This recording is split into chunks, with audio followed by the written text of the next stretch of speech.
हाँ, नमस्सर्वेभ्यः। अभी यहाँ पे डिस्क्रीट फंक्शन और कंटिन्यूअस फंक्शन में क्या भेद है वो देखते हैं। और उसके लिए मंडूक गति और सर्प गति,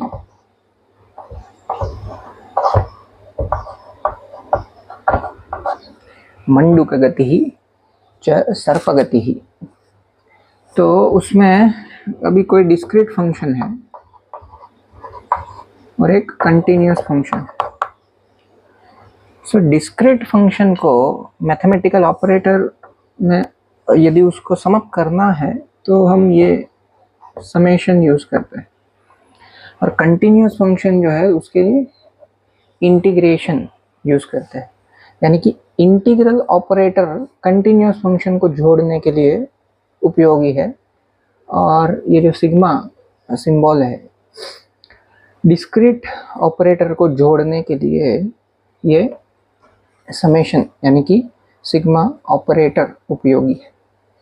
अभी इसका अर्थ और इसमें जो अर्थ भेद है वो स्पष्ट रूप से अनेक विद्यार्थियों को नहीं ध्यान में आ जाता, क्योंकि डिस्क्रीट कंटिन्यूअस ये शब्द में ही वो उलझ जाते हैं। लेकिन प्रकृति जो है वो प्रकृति में देखिए, मंडूक यानी मेंढक जो है और सर्प यानी सांप जो है, तो मंडूक गति ही यानी एकस्मात् बिंदोः अपर बिंदु पर्यंतम, एक बिंदु से दूसरे बिंदु तक, एकस्मात् बिंदोः अपर बिंदु पर्यंतम, तो वो कूद के जाता है।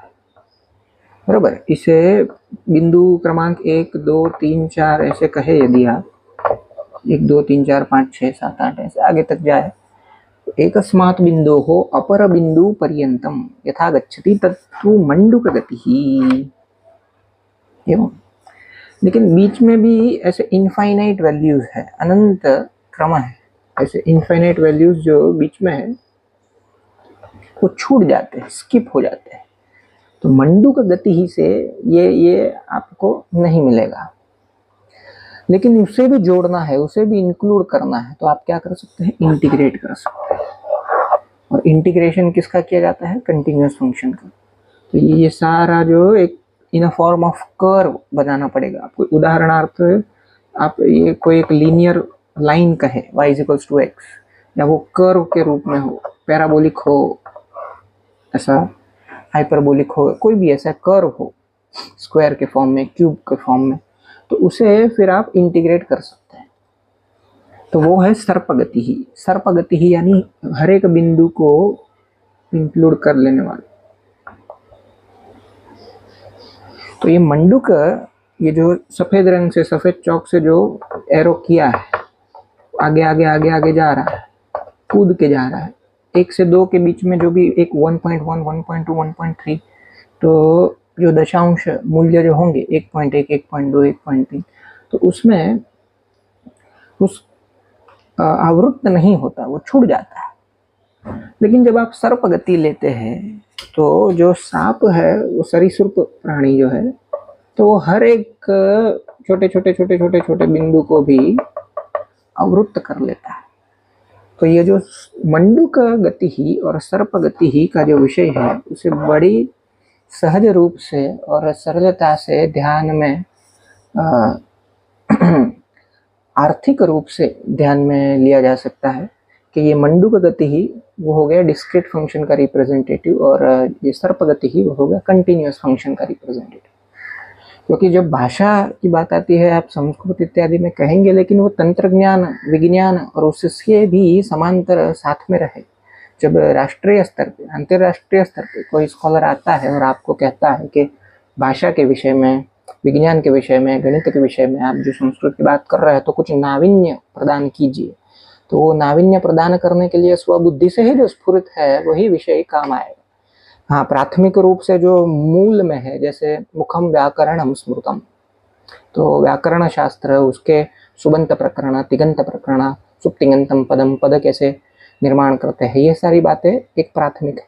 लेकिन नाविन्य उसे कैसे प्रदान किया जाता है, तो इसके लिए आप कोई एक बहुत ही अत्यंत सामान्य अनुष्टुप में श्लोक कर सकते हैं। जैसे देखिए, मंडूक और सर्प की जैसे बात हुई तो एकस्मात् बिन्दोः अपर बिंदु पर्यन्तम, एकस्मात् बिन्दोरपर बिंदु पर्यन्तम गमनम मंडूक सर्पयोर्मध्ये गतिरेव च गतिस्त्वम्। एकस्मात् बिन्दोः अपर बिंदु पर्यन्तम मंडूक सर्पयोर्मध्ये गतिरेव च गतिस्त्वम्। तो गति ही एव गतिस्त्वम्, इसका फिर व्याकरणिक रूप से भेद किया जा सकता है कि मंडूक के लिए गति ही के साथ कौन सा शब्द जोड़ा, सर्प के लिए गति ही के साथ कौन सा शब्द जोड़ा, और फिर आप भूल भी जाए तो ध्यान में आ जाता है कि मंडूक गति ही वो डिस्क्रीट फंक्शन का रिप्रेजेंटेटिव है और सर्प गति ही वो कंटिन्यूअस फंक्शन का रिप्रेजेंटेटिव है। और गणित में ये बहुत ही मज़ेदार विषय और आवश्यक विषय है। आपको छोटी छोटी बातें ध्यान में आ जाए उसके लिए, जैसे स्पीड और वेलोसिटी जो होता है, तो स्पीड और वेलोसिटी में एक स्केलर फिजिकल क्वांटिटी है और एक वेक्टर फिजिकल क्वांटिटी है।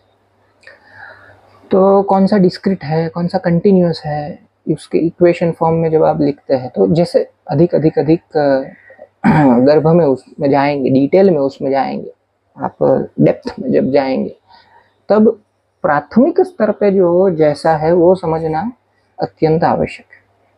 तो ये श्लोक ये कैप्शन में लिखा है सहज, और आप ऐसे अनेकानेक भिन्न अलंकार देके उसमें बदलाव कर सकते हैं।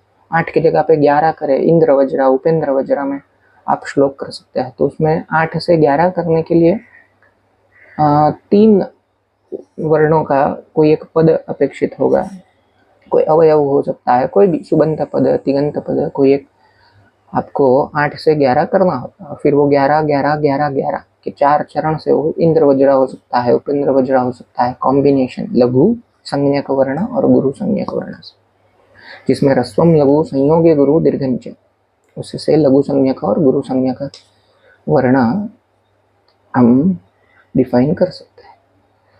आप इसके विषय में अधिक सोचिए और अन्य डिस्क्रीट और कंटिन्यूअस सर्पगति ही, मंडूक गति ही, श्लोक बनाना, छंद शास्त्र, व्याकरण शास्त्र, उसे टेक्नोलॉजी, बाइनरी वैल्यूज के साथ कैसे जोड़ा जा सकता है, वो उसमें आप उस क्षेत्र में आगे बढ़ सकते हैं, क्योंकि आत्मगौरव, बौद्धिक गौरव आपको प्रदान होगा उससे। अगर नहीं करना है तो कोई जबरदस्ती नहीं ही करेगा, लेकिन क्यों करना।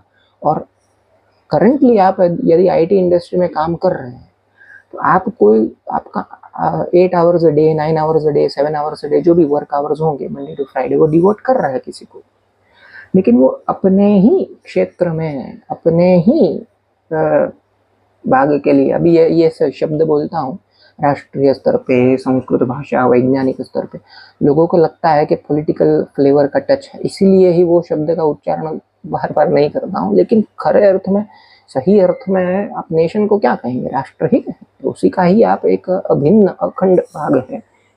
और अब यदि आपको टेक्नोलॉजिकल एनहेंसमेंट ऑलरेडी है तो इस विषयों से आप जुड़ सकते हैं। अधिक नहीं बोलना है, ऐसे ही अनेक विषय के बारे में जब बातें करेंगे तब डिस्कस करेंगे। धन्यवाद। अद्य एतावता अलम। नमः सभाये। नमो नमः।